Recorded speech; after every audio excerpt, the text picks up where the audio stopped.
back to the Library Statesman. I'm so glad that you came to see me today because I have something amazing to show you. So I know all of you have been thinking, I wish the library had more nonfiction books about animals. And teachers, I know you've been thinking, I wish the library had more engaging nonfiction text to showcase text features that I need to teach my students. Guess what, everyone? Miss Letourneau has found an amazing series of books for you that I want to show you today. We've been waiting and waiting for them all to come in, and they are fantastic. So this is a series called Amazing Animals, where each book showcases a different animal. They're hardcover, and already you can tell on the cover the photograph is engaging. It's a beautiful picture. When you open it up, you're going to find a table of contents to help you know what you're going to learn about. As you look through the book, you're going to see amazing photographs. You're going to see bold print words. There's going to be captions. The bold print words, you can find the definition down here at the bottom of the page, or maybe in a different place on the page, but the bold print words are explained in the book. So as you go through the book, you can see, like, the photographs just get me. They're so beautiful. If you want to call a armadillo in a burrow beautiful, I mean, but they're really cool. And I hope that you will find them as awesome as I do. At the end of every book, there's some kind of, some kind of story about that particular animal. Maybe, it might have been like something in history, or maybe like, you know, how an animal came to do something. Like, there's just a really good piece of information at the back.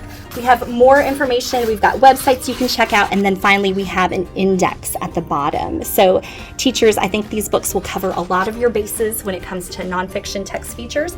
And kids, I want to show you all of the animals that we're focusing on with these books. So obviously we have armadillos. Miss Martin is going to be the first to check out the book about flamingos. I love manatees. I think they're adorable. We have sea lions, crabs, raccoons. Oh my gosh, look at this one. Geckos. Isn't that a great picture? Alligators, moose. We have rhinos, hippopotamus, and camels.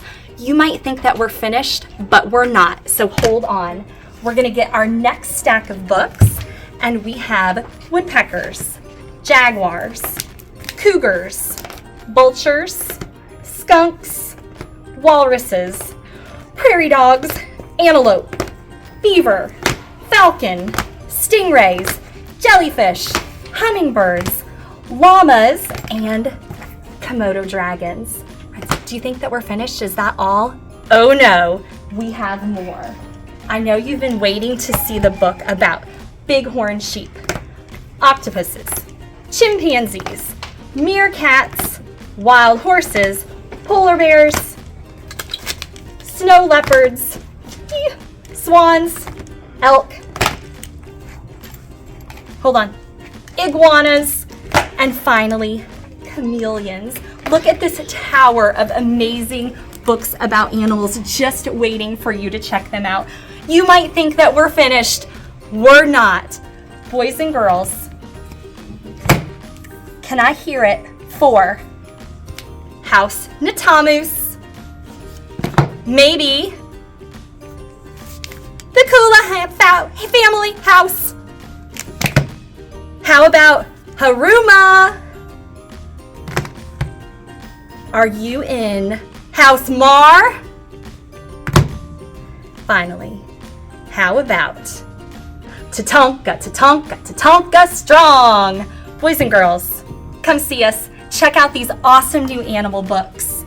And we'll see you right here in the library very soon.